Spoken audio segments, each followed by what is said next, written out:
not a long talk, but I've just been reflecting on a few things over the years.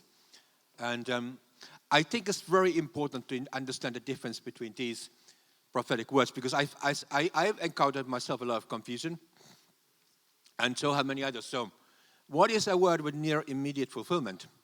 What is a lifelong vision? And what is an event in far future? So I'm going to share an example of all of these from my life, which are sort of, sometimes I carried words for decades and not knowing what they mean. And they can bring a lot of confusion. So this is the classic story in Acts. Now an angel of the Lord spoke to Philip, saying, "Arise and go toward the south along the road which goes down from Jerusalem to Gaza." This is desert. So you know the story. Philip goes there, and the Ethiopian man is there, and this is the beginning of the Ethiopian mission. And many people believe this is why Ethiopia has had a great, it's one of the early churches. So remember a few years back when Taliban sort of took over the whole of Afghanistan. So because we are working with converts from Muslim converts from different nations, there's a situation where around 40 converts escaped into Kabul. And they were in a safe house. Quite a few of these leaders, their name was in the list of Taliban, of people that they were hunting down. So at the end, Taliban takes over the whole nation, and there are 40 people with no money in a safe house. And we hear a report, this is connected to some people that we're working with. And I said, what are we going to do? And it's like, these were not people that you will get on the plane. Because if all these Americans, Canadians, the Brits, we all had different lists of people who got onto the plane. And these are 40 Christians, converts, some of them chased by Taliban, hiding in Kabul. And I was just saying, I don't know what we're going to do. It's like a friend of mine worked in this church, Esther McGetchelin, remember him? Some of you? He calls from America and says, "Hey, what can I do?" And I said, I don't know what we can do, but at this point in time, we can still send money to Kabul. And he sends £2,000. So we channel it via Sam Solomon. At that point in time, PayPal was still working in Afghanistan. So I think PayPal shut down after 2-3 days after that. So we got that £2,000 in dollars to just to pay for their living, because they had nowhere to go. They had to hide. They couldn't even, most of them wouldn't even go out. And we were just thinking, what are we going to do? We just prayed. I just say, I quite sort of like, realistically, I would say, those people are not going to get on the plane because their name is not in any lists. There's no government that will take them because these are just regular converts, farmers, people who just used to live in the country and not working for the governments. And then I think God heard my realism. And at the time, I was kind of praying to go to Finland. I wanted to go to Finland, and the Holy Spirit was just stopping me. I was like, don't go, it's not the right time. My dad passed away last year, and it was the time sort of when I really needed to go to see him. And God was just saying, don't go yet. It's not the right time. And then one day, buy the tickets. And I go to Finland. I spend time with my family. Then, because of the COVID rules, I had to go to the price for the COVID check in my hometown was like €250. But I didn't want to pay that. Finnair was doing it for €80 in the capital. Went to the capital, got screened, and all clear. And then my plane was, the reason I had to go one day early. So I went to see, I thought, what I'm going to do in Helsinki, the capital, is about 3 hours, 3.5 hours on the train. So my plane was departing very early on the following morning, like 6 a.m. And I thought, okay, met the pastor, a friend of mine, and then I had a lot of time. I was going to stay in the capital, and then I felt like, just a nudge, why don't you go to the airport? And I thought, you know what, Helsinki has got the best airport in the world because it's been rated to be, it's been always been top 5, top 10, and it's a couple of times. And you can go in there. I don't need to pay for the hotel. They have these little capsules you can go in there and you can sleep there. And all of that. Of course, get there, it's COVID times, and they decide to refurbish the whole airport. So there's a metallic bench I'm sitting on. I realize I'm going to be on this. There's one coffee machine, automatic. Like all the shops are closed. And then so I can pay €2.50 for a cup of coffee. And I'm going to be on this seat for the next 8 hours. Or let me see how I can sleep here. Because and then I checked my phone. Missed call from somebody I haven't heard from him for years. And I said, okay, I haven't got nothing else to do here. Let me call the guy back and say, hey, his name is Marcus. He used to run a big organization in Finland. And he said, I just got a call from your friend. He just met you. He's a pastor. And are you still in the country? So I'm at the airport already. I'm sorry. And it's like, you say, but I'm not flying yet. I got 8 hours to kill. And this guy, he just finished. He used to be a pastor, but he's a kind of startup. He became a startup guy. So he just got a big bonus. But he'd been working for 3 months flat to get this startup launch. He was going to get €50,000 bonus from that gig. And he literally, the first day he finished. And he lives 5 minutes away from the airport on a car. And I said, okay, yeah, I got time to kill. Let's go. We got somewhere, sat down. And I started talking about this. We started talking because they work in Pakistan. And I said, we got people stranded. I said, I got the plane. And he called somebody. I called our guys in London, Sam Solomon. And I say, and he had a plane with seats. He was connected to the American ministry. God heard our prayer.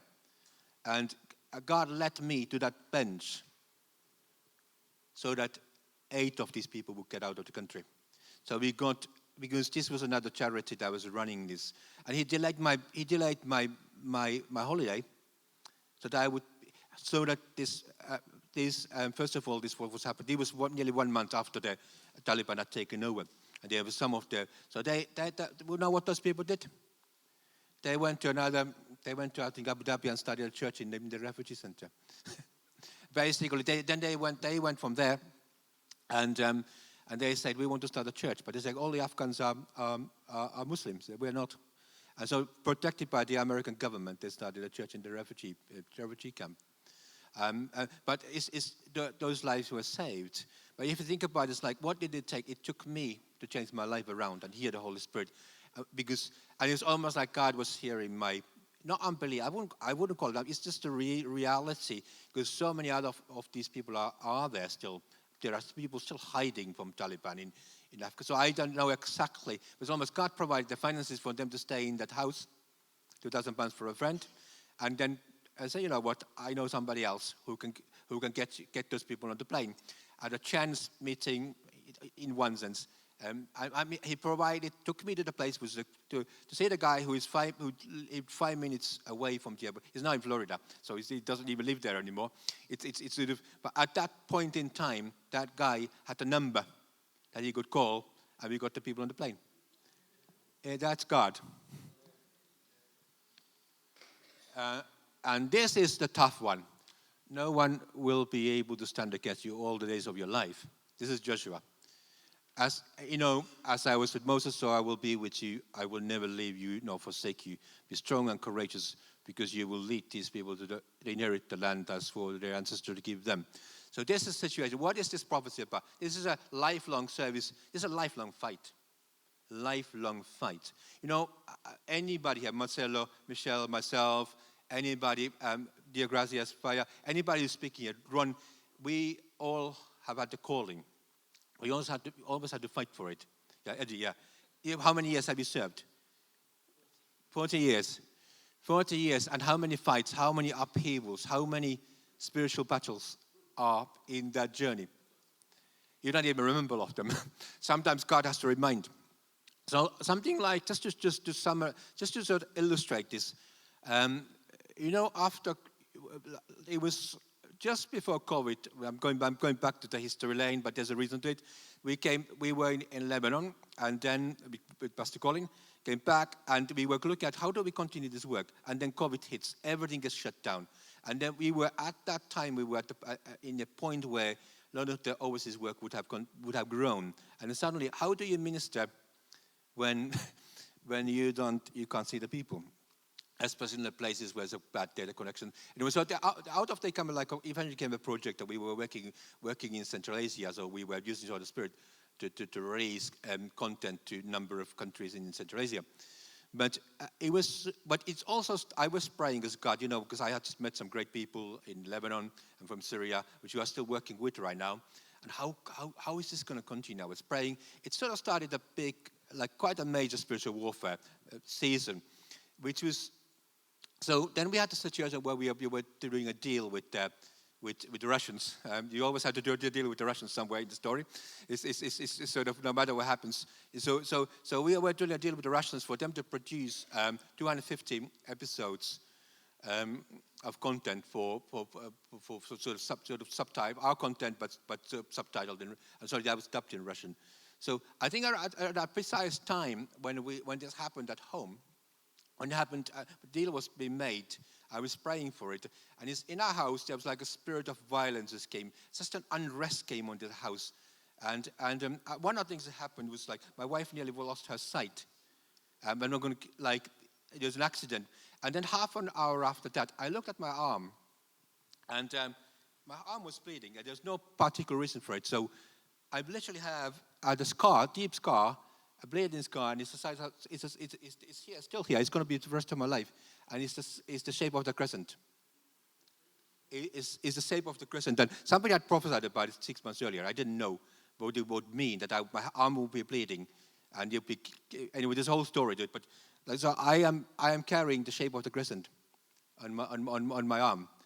It's just a bizarre thing. So look at Joshua. Joshua was called to fight. It was Joshua's, go to the promised land, be, easy gig. He's the guy who gets to take over the promised land. But he's the guy who gets to take over the promised land. He's the guy who gets to do the job. What is it? It's a fight. And I think sometimes we do read the story, and it's great to tell the stories. I'm not even bothered about this kind of thing, because this is like, better the devil you see than the one you don't. Because actually it's the intimidation, it's the fatigue, is the division, is the anxieties and all these internal things that we're dealing with, which are a lot worse than some sort of, poltergeist phenomena or things like that. Because once you can see it, you can deal with it. But if you can't see it, it's harder. So I think that if God has called you to carry a long-term vision, you're going to have a fight. There's no man, no woman on earth, or not on this planet, who has not had to fight for their vision, for their calling. And tell me something, the number 3 is before, which is kind of, this has freaked me out most. Not this particular reading, but think about this. This is Daniel. It says, in the first year of his reign, I, Daniel, understood by the books the number of the years specified by the word of the Lord to Jeremiah the prophet, that he would accomplish 70 years. So think about the beginning of 70 years. If you're the guy who gets to wait, you get this word from Jeremiah and say, you're going to have to wait for 70 years. That's not fun. There were some Israelites who had seen the old temple. And they look at Jerusalem 70 years later. Some old dude, maybe they were 10 years old, and they come back to Jerusalem. They had to wait for 70 years.